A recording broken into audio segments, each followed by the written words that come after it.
So students, in the previous session, we have discussed about the various contraceptive methods and sexually transmitted diseases. Next, another very important topic is the infertility. Now, what is infertility? The inability to produce children in spite of unprotected sexual practices for 2 years. Suppose a couple is wants a baby and they are practicing it for 2 years, but they are still unable to give birth to a baby. So such couples are called as infertile couples. Now, ਜਿਹੜੇ ਤਾਂ ਬੱਚੇ ਪੈਦਾ ਕਰ ਸਕਦੇ they are called fertile, ਜਿਹੜੇ ਨਹੀਂ ਕਰ ਸਕਦੇ they are called infertile. Now there can be different reasons कि क्यों कोई बच्चा पैदा नहीं कर पा रहा. They may be physical, congenital diseases, ठीक है, मीनस बचपन के डिजीजेज है जोड़े बर्थ तो ही किसी लेडी दियाँ फलोपियन ट्यूब्स प्रॉपर फंक्शन नहीं कर रही या ब्लॉकड है फ्रॉम बर्थ. ठीक है, तो these are called congenital diseases. Then we have the drugs. कोई ड्रग ले ली, उन्हें साइड इफेक्ट करता, या कई जोड़े ड्रग्स लेंदे है उन्होंने जोड़े सैक्शुअली रिप्रोड्यूसिंग ऑर्गनस है उन्होंने कोई इफेक्ट पै जाता है. सो कारण कोई भी हो सकता है बेटे इनफर्टिलिटी का. ਤਾਂ ਹੁਣ ਜੇ ਆਪਾਂ ਦੇਖਦੇ ਹਾਂ, ਤੁਸੀਂ ਵੀ ਐਡਸ ਵਗੈਰਾ ਆਉਂਦੀਆਂ ਨਿਊਜ਼ਪੇਪਰ 'ਚ ਆਪਾਂ ਦੇਖਦੇ ਹਾਂ ਕਿ ਦੇਰ ਆਰ ਸੈਵਰਲ ਇਨਫਰਟੀਲਿਟੀ ਕਲੀਨਿਕਸ, ਠੀਕ ਹੈ, ਵਿੱਚ ਜਿਹੜੇ ਡਾਇਗਨੋਸ ਕਰਦੇ ਹੈ ਤੇ ਟ੍ਰੀਟਮੈਂਟ ਦਿੰਦੇ ਆ to the infertile couples, enabling them to have children. ਕਈ ਵਾਰ ਤਾਂ ਬੇਟੇ ਮੈਡੀਸਿਨਸ ਨਾਲ ਹੀ ਜਿਹੜਾ ਹੋ ਜਾਂਦਾ ਹੈ, ਇਲਾਜ ਸਹੀ ਹੋ ਜਾਂਦਾ ਹੈ, ਠੀਕ ਹੈ, ਤਾਂ ਕਿਉਰ ਹੋ ਜਾਂਦਾ and the couple is able to bear a child. But sometimes ਕੋਈ ਵੀ ਜਿਹੜੀਆਂ ਮੈਡੀਸਿਨਸ ਵਗੈਰਾ ਉਹ ਅਸਰ ਨਹੀਂ ਕਰਦੀਆਂ. Then for that we have a special type of a cure which is called as assisted reproductive technologies. They are also called as ARTs. ठीक है, ਜਦੋਂ ਕੋਈ ਵੀ treatments fail ਹੋ ਜਾਂਦੇ ਆ infertile couples ਦੇ ਫਿਰ then we have another technique, another technology which is called as assisted reproductive technologies. These are the special techniques that which assist the infertile couples to have children, right? And but ਇਹਦੇ ਵਿੱਚ ਜਿਹੜਾ ਹੈ different techniques ਹੈ. one by one I'm going to explain the details of all these techniques. We have the 4 techniques. The first one is the test tube baby program. The second is the gamete intrafallopian transfer. It is also called as gift. And we have the intracytoplasmic sperm injection, and the 4th is the artificial insemination. One by one we are going to discuss about these assisted reproductive technologies. They play a very important role in conceiving a child. ਜਿਹੜੇ couple ਦੇ ਵਿੱਚ ਜਿਹੜਾ baby ਉਹ conceive ਨਹੀਂ ਹੋ ਰਿਹਾ, so those couples can also have a child with the help of these technologies. Now the first one beta which we have is the test tube baby program, right? ਇਸ method ਦੇ ਵਿੱਚ ਬੇਟੇ ਕੀ ਹੁੰਦਾ ਹੈ, ਤੁਸੀਂ ਅਕਸਰ ਸੁਣਿਆ ਹੋਊਗਾ ਜਿਹੜੇ ਸੈਲੀਬ੍ਰਿਟੀਜ਼ ਹੈ, ਐਕਟਰੈਸ ਹੈ, ਠੀਕ ਹੈ, ਉਹ ਕਈ ਵਾਰ they don't get married but they become parents to the children, ਠੀਕ ਹੈ, ਤਾਂ ਤੁਸੀਂ ਸੁਣਿਆ ਹੋਊਗਾ ਸਰੋਗੇਸੀ, ਸਰੋਗੇਟ ਮਦਰਸ. ਤਾਂ ਬੇਟੇ ਕੀ ਹੁੰਦਾ ਹੈ ਕਿ ਲੈਬ ਕੰਡੀਸ਼ਨ ਦੇ ਵਿੱਚ ਜਿਹੜੀਆਂ, ਠੀਕ ਹੈ, ਫਰਟੀਲਾਈਜੇਸ਼ਨ ਕੀਤੀ ਜਾਂਦੀ ਹੈ ਐਂਡ ਜਿਹੜਾ ਐਮਬਰੀਓ ਪ੍ਰੋਡਿਊਸ ਕੀਤਾ ਜਾ ਸਕਦਾ ਹੈ. So this is called test tube baby programme. ਤੇ ਜਿਹੜੇ ਕਪਲਸ ਬੱਚੇ ਨਹੀਂ ਹੁੰਦੇ, ਦਿਸ ਇਜ਼ ਅ ਬੂਨ, ਇੱਕ ਬਹੁਤ ਹੀ ਵੱਡਾ ਜਿਹੜਾ ਉਹਨਾਂ ਲਈ ਤਾਂ ਇੱਕ ਜਿਹੜਾ ਹੈ ਹੁੰਦਾ boon for the infertile couples. Now let us discuss the in vitro fertilization. ਇਹਦੇ ਚ ਹੁੰਦਾ ਕੀ ਹੈ, ਜਿਹੜਾ ਟੈਸਟ ਟਿਊਬ ਬੇਬੀ ਪ੍ਰੋਗਰਾਮ ਹੁੰਦਾ ਬੇਟੇ, ਇਹਦੇ ਚ 2 ਪ੍ਰੋਸੈਸ ਹੁੰਦੇ ਆ, 2 ਸਟੈਪਸ ਹੁੰਦੇ ਆ. The first step is the in vitro fertilisation, the second is the embryo transfer. First I will talk about the in vitro fertilization. This is also called as IVF. ਇਹਦਾ ਮਤਲਬ ਇਹ ਹੈ ਬੇਟੇ, vitro ਦਾ ਮਤਲਬ ਹੁੰਦਾ ਹੈ fertilisation outside the body of the female. Normal conditions ਤਾਂ ਆਪਾਂ ਦੇਖਿਆ, ਦੇਖੋ ਡਾਇਗਰਾਮ, ਯੂਟਰਸ ਇੱਥੇ ਇੰਪੂਲਾ ਇਸਥੀਮਸ ਜੰਕਸ਼ਨ ਤੇ ਫਰਟੀਲਾਈਜੇਸ਼ਨ ਹੋ ਗਈ, ਉਸ ਤੋਂ ਬਾਅਦ ਆ ਕੇ ਯੂਟਰਸ ਦੇ ਵਿੱਚ ਇੰਪਲਾਂਟੇਸ਼ਨ ਹੋ ਜਾਂਦੀ ਹੈ, ਰਾਈਟ, ਫਰਟੀਲਾਈਜੇਸ਼ਨ ਤੋਂ ਬਾਅਦ.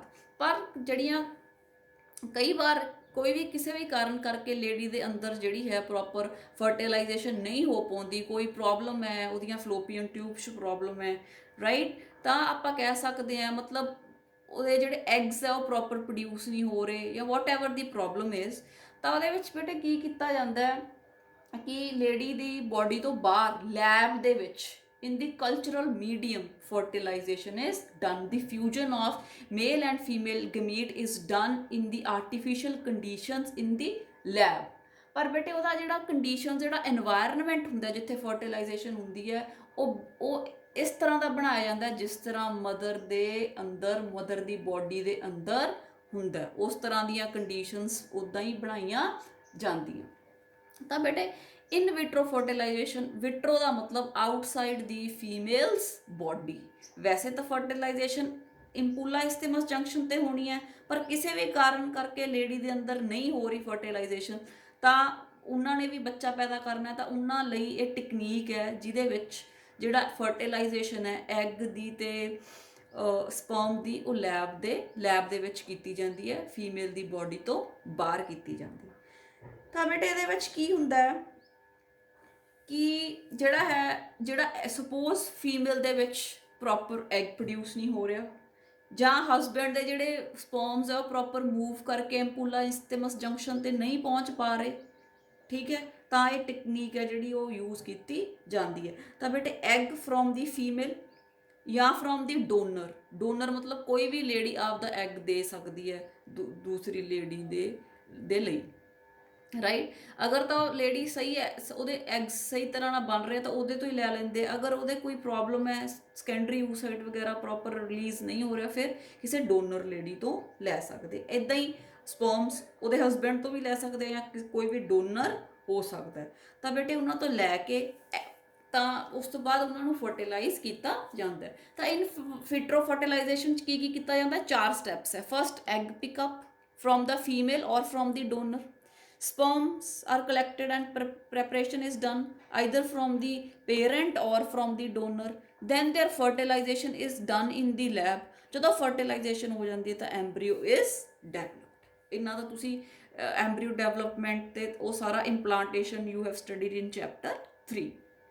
Right? Now once the embryo is developed, ਉਸ ਤੋਂ ਬਾਅਦ ਬੇਟੇ it has to be transferred into the females body.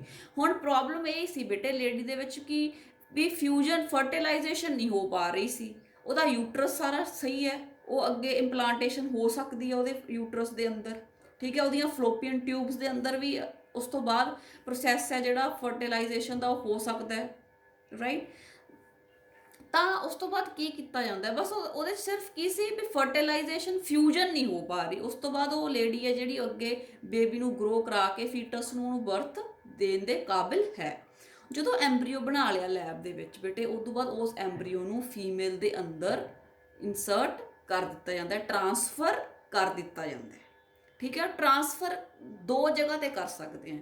ਇੱਕ ਤਾਂ ਫਿਊਜ਼ਨ ਕਰਾ ਕੇ ਫਰਟੀਲਾਈਜੇਸ਼ਨ ਜਦੋਂ ਹੋ ਗਈ, ਐਂਬਰੀਓ ਬਣ ਗਿਆ, ਤੇ ਜ਼ਾਈਗੋਟ ਸਟੇਜ ਤੇ ਹੀ ਜਸਟ ਆਫਟਰ ਫਰਟੀਲਾਈਜੇਸ਼ਨ ਆਪਾਂ ਉਹਨੂੰ ਫਲੋਪੀਅਨ ਟਿਊਬ ਦੇ ਵਿੱਚ ਪਾ ਦਈਏ, ਕਿਉਂਕਿ ਆਪਾਂ ਨੂੰ ਪਤਾ ਹੈ ਵੀ ਜਦੋਂ ਫਰਟੀਲਾਈਜੇਸ਼ਨ ਕਿੱਥੇ ਹੁੰਦੀ ਹੈ? ਐਂਪੂਲਾ ਇਸਤੇਮਸ ਜੰਕਸ਼ਨ। ਉਸ ਤੋਂ ਬਾਅਦ ਆਫਟਰ ਫਿਊ ਡੇਜ਼ ਜਿਹੜਾ ਹੈ ਉਹ ਲੈਂਦਾ, ਥੋੜੇ ਦਿਨ ਲੈਂਦਾ ਉਹ ਜਿਹੜਾ ਜ਼ਾਈਗੋਟ ਹੈ, ਅੱਗੇ ਮਰੂਲਾ ਬਲਾਸਟੂਲਾ ਉਹ ਸਾਰਾ ਬਣ 'ਚ ਤੇ ਇੰਪਲਾਂਟੇਸ਼ਨ ਹੋਣ 'ਚ। ਇੰਪਲਾਂਟੇਸ਼ਨ ਕੀ ਹੈ? ਇਟ ਸਟਿਕਸ ਟੂ ਦੀ ਐਂਡੋਮੀਟਰੀਅਲ ਵਾਲ। ਤਾਂ ਇੱਕ ਤਾਂ ਹੋ ਸਕਦਾ ਹੈ ਵੀ ਐਟ ਜ਼ਾਈਗੋਟ ਸਟੇਜ ਜਦੋਂ ਉਹਦੇ 'ਚ ਹਜੇ ਬਹੁਤ ਥੋੜੇ ਸੈਲਸ ਬਣੇ ਹੈ, ਤਾਂ ਆਪਾਂ ਉਹਨੂੰ ਫਰਟੀਲਾਈਜੇਸ਼ਨ ਟਿਊਬ ਦੇ ਵਿੱਚ ਹੀ ਟਰਾਂਸਫਰ ਕਰਾ ਦਈਏ। ਜਦੋਂ ਆਪਾਂ ਐਂਬਰੀਓ ਨੂੰ ਫਲੋਪੀਅਨ ਟਿਊਬ ਦੇ ਵਿੱਚ ਟਰਾਂਸਫਰ ਕਰ ਦਿੰਦੇ ਹਾਂ, ਐਂਬਰੀਓ ਬਣਾ ਲਿਆ ਲੈਬ 'ਚ, ਉਦੋਂ ਬਾਅਦ ਟਰਾਂਸਫਰ ਕਰਤਾ ਫੀਮੇਲ ਦੀ ਫਲੋਪੀਅਨ ਟਿਊਬ ਦੇ ਵਿੱਚ। This is called as ZIFT, zygote intrafallopian transfer. ਮਤਲਬ ਜ਼ਾਈਗੋਟ ਨੂੰ ਫਲੋਪੀਅਨ ਟਿਊਬ ਦੇ ਅੰਦਰ ਟਰਾਂਸਫਰ ਕਰਤਾ। ਬਣਾਇਆ ਕਿੱਥੇ ਜ਼ਾਈਗੋਟ? ਲੈਬ ਦੇ ਵਿੱਚ ਹੀ। ਤਾਂ ਅਗਰ ਬੇਟੇ ਜਿਹੜਾ ਜ਼ਾਈਗੋਟ ਹੈ ਉਹ 8 ਸੈਲਡ ਸਟੇਜ ਤੋਂ ਘੱਟ ਹੈ, ਉਹਦੇ ਕੋਲੇ 8 ਬਲਾਸਟੋਮੀਅਰਸ ਹੈ, ਹਜੇ ਅਰਲੀ ਕਲੀਵੇਜ ਹੋਈ ਹੈ, ਅਰਲੀ ਡਿਵੀਜ਼ਨਸ ਹੋਈਆਂ, ਤਾਂ ਆਪਾਂ ਇਸ ਤਰ੍ਹਾਂ ਦੇ ਜ਼ਾਈਗੋਟ ਨੂੰ ਫਲੋਪੀਅਨ ਟਿਊਬ ਦੇ ਅੰਦਰ ਟਰਾਂਸਫਰ ਕਰ ਦਿੰਦੇ ਹਾਂ। ਅਗਰ ਬੇਟੇ ਉਹ 8 ਸੈਲ ਤੋਂ ਵੱਡਾ ਹੈ, near about 16 to 32 salad stage ਹੈ, ਜਿਹਨੂੰ ਆਪਾਂ ਮਰੂਲਾ ਕਹਿੰਦੇ ਆ। ਫਿਰ ਆਪਾਂ ਨੂੰ ਪਤਾ ਹੈ ਕਿ ਉਹ ਫਲੋਪੀਅਨ ਟਿਊਬ ਦੇ ਅੱਗੇ ਮੂਵ ਕਰਨਾ ਸ਼ੁਰੂ ਹੋ ਜਾਂਦਾ ਹੈ, ਤੇ ਮਰੂਲਾ ਦੀ ਤਾਂ ਅੱਗੇ ਫਿਰ ਇੰਪਲਾਂਟੇਸ਼ਨ ਹੋ ਜਾਂਦੀ ਹੈ। ਸੋ ਅਗਰ ਆਪਣਾ ਜਿਹੜਾ ਸਟਰਕਚਰ ਹੈ ਐਂਬਰੀਓ ਉਹ 32 ਸੈਲਡ ਸਟੇਜ ਤੇ ਪਹੁੰਚ ਗਿਆ, then we will have to insert it in the uterus. ਤਾਂ ਯੂਟਰਸ 'ਚ ਪਾਉਣੇ ਆ ਤਾਂ ਕਹਿੰਦੇ ਆ intrauterine transfer. If the embryo which has been developed in the lab is then transferred to the uterus of the female is called as intrauterine transfer because it is more than 32 celled stage। ਨੋ ਇਹ ਕਿਉਂ ਕੀਤਾ ਜਾਂਦਾ ਹੈ? ਹੁਣ ਜਿਹੜਾ ਬੇਟੇ 8 salad ਸੀ ਉਹਨੂੰ ਆਪਾਂ ਯੂਟਰਸ 'ਚ ਕਿਉਂ ਨਹੀਂ ਪਾ ਸਕਦੇ? ਉਹਨੂੰ ਆਪਾਂ ਫਲੋਪੀਅਨ ਟਿਊਬ 'ਚ ਹੀ ਕਿਉਂ ਕਿਹਾ ਮੈਂ ਵੀ ਟ੍ਰਾਂਸਫਰ ਕਰਾਂਗੇ? ਕਿਉਂਕਿ ਤੁਸੀਂ ਓਵਮ ਦਾ ਸਟਰਕਚਰ ਕੀਤਾ ਹੈ, ਫਰਟੀਲਾਈਜੇਸ਼ਨ ਤੋਂ ਬਾਅਦ ਆਪਾਂ ਸੈਕੰਡਰੀ ਪਹਿਲਾਂ ਆਪਾਂ ਸੈਕੰਡਰੀ ਓਸਾਈਟ ਕਿਹਾ, ਫਰਟੀਲਾਈਜੇਸ਼ਨ ਹੋ ਗਈ, ਫਿਰ ਆਪਾਂ ਕਿਹਾ ਓਵਮ ਬਣ ਗਿਆ, ਐਗ ਜਿਹੜਾ ਹੈ, ਠੀਕ ਹੈ। ਤਾਂ ਹੁਣ ਜਦੋਂ ਆਪਾਂ ਓਵਮ ਦਾ ਸਟਰਕਚਰ ਤੁਸੀਂ ਕੀਤਾ, ਤੁਸੀਂ ਕਿਹਾ ਉਹਦੇ ਬਾਹਰ ਇੱਕ ਜ਼ੋਨਾ ਪੈਲਿਸੂਡਾ ਲੇਅਰ ਹੁੰਦੀ ਹੈ, ਯੂ ਰਿਮੈਂਬਰ? ਤਾਂ ਜ਼ੋਨਾ ਪੈਲਿਸੂਡਾ ਲੇਅਰ ਹੈ ਜਿਹੜੀ, ਉਹ ਜਿਹੜਾ ਅਰਲੀ ਕਲੀਵੇਜ ਵਾਲਾ ਸਟਰਕਚਰ ਹੈ ਉਹਦੇ ਬਾਹਰ ਜ਼ੋਨਾ ਪੈਲਿਸੂਡਾ ਲੇਅਰ ਪਈ ਹੁੰਦੀ ਹੈ। ਤੇ ਬੇਟੇ ਜਿਹੜੀ ਜ਼ੋਨਾ ਪੈਲਿਸੂਡਾ ਲੇਅਰ ਹੈ ਇਹਦਾ ਫਾਇਦਾ ਇਹ ਹੈ ਕਿ ਇਹ ਜਿਹੜਾ ਜ਼ਾਈਗੋਟ ਹੁੰਦਾ ਹੈ ਉਹਨੂੰ ਫਲੋਪੀਅਨ ਟਿਊਬ ਦੇ ਅੰਦਰ ਸਟਿਕ ਨਹੀਂ ਕਰਨ ਦਿੰਦੀ। ਹੁਣ ਆਪਾਂ ਨੂੰ ਪਤਾ ਹੈ ਵੀ ਜਿਹੜਾ ਇੰਪਲਾਂਟੇਸ਼ਨ ਹੈ ਉਹ ਯੂਟਰਸ 'ਚ ਹੋਣੀ ਚਾਹੀਦੀ ਹੈ, ਕਿਉਂਕਿ ਐਂਡੋਮੀਟਰੀਅਲ ਵਾਲ ਤੋਂ ਹੀ ਸਾਰਾ ਨਰਿਸ਼ਮੈਂਟ ਮਿਲਣਾ ਹੈ, ਉੱਥੇ ਹੀ ਬਲੱਡ ਵੈਸਲਸ ਪਏ ਹੈ। ਅਗਰ ਫਰਟੀਲਾਈਜੇਸ਼ਨ ਫਲੋਪੀਅਨ ਟਿਊਬ ਦੇ ਵਿੱਚ ਹੋ ਗਈ ਤਾਂ ਬੇਬੀ ਅੱਗੇ ਗਰੋ ਨਹੀਂ ਕਰ ਪਾਊਗਾ। ਤਾਂ ਕੁਦਰਤ ਨੇ ਬੇਟੇ ਓਵਮ ਨੂੰ ਜ਼ੋਨਾ ਪੈਲਿਸੂਡਾ ਲੇਅਰ ਦੇ ਥਰੂ ਦਿੱਤੀ ਹੈ, ਜਿਸ ਕਾਰਨ ਉਹ ਜਿਹੜਾ ਫਰਟੀਲਾਈਜੇਸ਼ਨ ਟਿਊਬ ਦੇ ਵਿੱਚ ਸਟਿਕ ਨਹੀਂ ਕਰਦਾ ਜ਼ਾਈਗੋਟ, ਰਾਈਟ। ਤੇ ਜਦੋਂ 32 ਸੈਲਡ ਸਟੇਜ ਤੇ ਆ ਜਾਂਦਾ ਹੈ ਤਾਂ ਜ਼ੋਨਾ ਪੈਲਿਸੂਡਾ ਲੇਅਰ ਟੁੱਟ ਜਾਂਦੀ ਹੈ, ਠੀਕ ਹੈ। ਤੇ ਜਦੋਂ ਜ਼ੋਨਾ ਪੈਲਿਸੂਡਾ ਲੇਅਰ ਟੁੱਟ ਗਈ ਤਾਂ ਯੂਟਰਸ ਦੀ ਵਾਲ ਨਾਲ ਜਿਹੜਾ ਆਪਣਾ 32 ਸੈਲਡ ਮਰੂਲਾ ਹੈ ਉਹ ਸਟਿਕ ਕਰ ਸਕਦਾ, ਜਿਹਨੂੰ ਆਪਾਂ ਕਿਹਾ ਇੰਪਲਾਂਟੇਸ਼ਨ, ਠੀਕ ਹੈ। ਤਾਂ ਅਗਰ ਆਪਾਂ 8 ਸੈਲਡ ਜਿਹੜਾ ਸਟਰਕਚਰ ਹੈ ਉਹਨੂੰ ਯੂਟਰਸ 'ਚ ਪਾਤਾ, ਉਹ ਤਾਂ ਅੱਗੇ ਹਜੇ ਉਹਨੇ ਤਾਂ ਮੂਵ ਕਰਨਾ ਹੈ, ਕੁਦਰਤੀ ਆਪਾਂ ਨੂੰ ਪਤਾ ਹੀ ਹੈ ਉਹ ਫਲੋਪੀਅਨ ਟਿਊਬ 'ਚ ਉਹਨੇ ਮੂਵ ਕਰਨਾ ਹੁੰਦਾ, ਆਪਾਂ ਪਾਇਆ ਹੀ ਯੂਟਰਸ 'ਚ ਹੈ, ਉਹ ਹੋਰ ਮੂਵ ਕਰ ਗਿਆ ਤਾਂ ਉਹ ਤਾਂ ਸਰਵਿਕਸ ਵੱਲ ਆ ਜਾਊਗਾ, ਠੀਕ ਹੈ, ਬਾਹਰ ਵੱਲ ਆ ਜਾਊਗਾ, ਤਾਂ ਉਹਦੀ ਇੰਪਲਾਂਟੇਸ਼ਨ ਹੋ ਹੀ ਨਹੀਂ ਸਕਦੀ। ਤੇ ਜਾਂ ਫਿਰ ਉਹ ਕੀ ਹੈ, ਨਾ ਹੀ ਉਹ ਜਿਹੜਾ ਹੈਗਾ ਸਟਿਕ ਕਰ ਸਕੇ, ਠੀਕ ਹੈ। ਤਾਂ ਫਿਰ ਜਦੋਂ 32 ਸੈਲਡ ਸਟੇਜ ਤੇ ਆਉਂਦਾ ਹੈ ਤਾਂ ਉਹ ਸਟਿਕ ਕਰ ਜਾਂਦਾ ਹੈ, ਬਿਕੋਜ਼ ਜ਼ੋਨਾ ਪੈਲਿਸੂਡਾ ਲੇਅਰ ਹੈ ਜਿਹੜੀ ਉਹ ਟੁੱਟ ਜਾਂਦੀ ਹੈ। ਤਾਂ ਆਈ ਹੋਪ ਜ਼ੋਨਾ ਪੈਲਿਸੂਡਾ ਦਾ ਜਿਹੜਾ ਫੰਕਸ਼ਨ ਹੈ ਇਸ ਕਲੀਅਰ। ਜ਼ੋਨਾ ਪੈਲਿਸੂਡਾ ਲੇਅਰ ਜਿੰਨਾ ਚਿਰ ਨਹੀਂ ਟੁੱਟਦੀ ਉਹਨਾਂ ਚਿਰ ਸਟਿਕ ਨਹੀਂ ਹੋ ਸਕਦਾ। ਸੋ ਬੇਟੇ ਟੈਸਟ ਟਿਊਬ ਬੇਬੀ ਪ੍ਰੋਗਰਾਮ 'ਚ ਕੀ ਹੁੰਦਾ ਹੈ? 2 ਸਟੈਪਸ ਹੁੰਦੇ ਆ। ਇਨ ਵਿਟਰੋ ਫਰਟੀਲਾਈਜੇਸ਼ਨ, ਪਹਿਲਾਂ ਐਂਬਰੀਓ ਡਿਵੈਲਪਮੈਂਟ ਕਰ ਲਿਆ, ਦੈਨ ਐਂਬਰੀਓ ਜਿਹੜਾ ਹੈ ਅੱਗੇ ਟ੍ਰਾਂਸਫਰ ਕੀਤਾ ਜਾ ਸਕਦਾ ਹੈ ਆਈਦਰ ਇਨਟੂ ਦੀ ਫਲੋਪੀਅਨ ਟਿਊਬ, ਉਹਨੂੰ ਆਪਾਂ ਕਹਿੰਦੇ ਆ ਜ਼ਿਫਟ ਜ਼ਾਈਗੋਟ ਇੰਟਰਾਫਲੋਪੀਅਨ ਟ੍ਰਾਂਸਫਰ, ਔਰ ਇਨਟੂ ਦਾ ਯੂਟਰਸ, ਉਹਨੂੰ ਆਪਾਂ ਕਹਿੰਦੇ ਆ ਇੰਟਰਾਯੂਟਰਿਨ ਟ੍ਰਾਂਸਫਰ। ਯੂਟਰਸ 'ਚ 32 ਸੈਲਡ ਸਟੇਜ ਤੇ ਆਪਾਂ ਕਰ ਸਕਦੇ ਹਾਂ ਟ੍ਰਾਂਸਫਰ। ਅਗਰ ਉਹ ਛੋਟਾ ਹੈ 8 ਸੈਲਡ ਸਟੇਜ ਤੇ, then we transfer it to the fallopian tube, because ਜਿਹੜੀ ਜ਼ੋਨਾ ਪੈਲਿਸੂਡਾ ਲੇਅਰ ਹੈ ਉਹ 32 ਸੈਲਡ ਸਟੇਜ ਤੇ ਆ ਕੇ ਟੁੱਟਦੀ ਹੈ, ਤੇ ਫਿਰ ਹੀ ਜਿਹੜਾ ਹੈ ਮਰੂਲਾ ਜਿਹੜਾ ਆਪਣਾ ਉਹ ਸਟਿਕ ਕਰ ਸਕਦਾ to the uterus wall. Otherwise ਪਹਿਲਾਂ ਵਾਲੀਆਂ ਸਟੇਜਿਸ ਤੇ ਜ਼ੋਨਾ ਪੈਲਿਸੂਡਾ ਲੇਅਰ ਇੰਟੈਕਟ ਹੁੰਦੀ ਹੈ ਤੇ ਉਹ ਟਿਊਬ ਦੇ ਵਿੱਚ ਪ੍ਰੈਗਨੈਂਸੀ ਨਹੀਂ ਹੋਣ ਦਿੰਦੀ, ਰਾਈਟ। ਤੇ ਅਗਰ ਆਪਾਂ ਉਹਨੂੰ ਯੂਟਰਸ 'ਚ ਇੰਪਲਾਂਟ ਕਰਤਾ ਅਰਲੀ ਸਟੇਜ ਵਾਲੇ ਜ਼ਾਈਗੋਟ ਨੂੰ, it will move towards the cervix ਤੇ ਪ੍ਰੈਗਨੈਂਸੀ ਨਹੀਂ ਹੋਊਗੀ। So I hope in vitro fertilisation and embryo transfer is clear. ਤੇ ਬੇਟੇ ਉਸ ਲੇਡੀਜ਼ ਦੇ ਵਿੱਚ ਕੀਤਾ ਜਾਂਦਾ ਜਿਨ੍ਹਾਂ ਦੇ ਵਿੱਚ ਫਰਟੀਲਾਈਜੇਸ਼ਨ ਦੀ ਕੋਈ ਇਸ਼ੂ ਹੁੰਦਾ ਹੈ।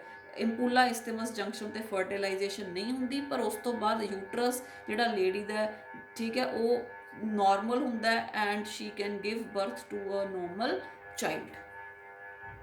Now the second is the gamete intrafallopian transfer।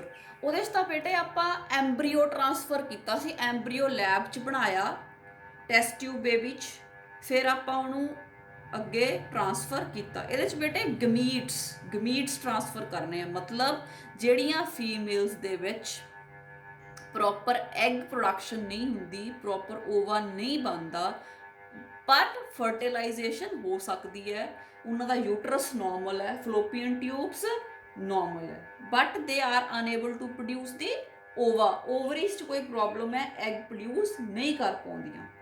ਠੀਕ ਹੈ, ਸੋ ਉਹਨਾਂ ਲੇਡੀਜ਼ ਦੇ ਵਿੱਚ ਕਿਸੇ ਡੋਨਰ ਫੀਮੇਲ ਤੋਂ ਓਵਾ ਲੈ ਕੇ, ਓਵਾ ਕੀ ਹੈ, ਗਮੀਟ, ਫੀਮੇਲ ਗਮੀਟ ਕੀ ਹੈ, ਐਗ, ਓਵਾ, ਕਿਸੇ ਵੀ ਡੋਨਰ ਲੇਡੀ ਤੋਂ ਲੈ ਕੇ ਐਗ, ਤੇ ਉਹ ਜਿਹੜੀ ਫੀਮੇਲ ਹੁੰਦੀ ਹੈ ਉਹਦੇ ਅੰਦਰ ਪਾ ਦਿੱਤਾ ਜਾਂਦਾ ਹੈ।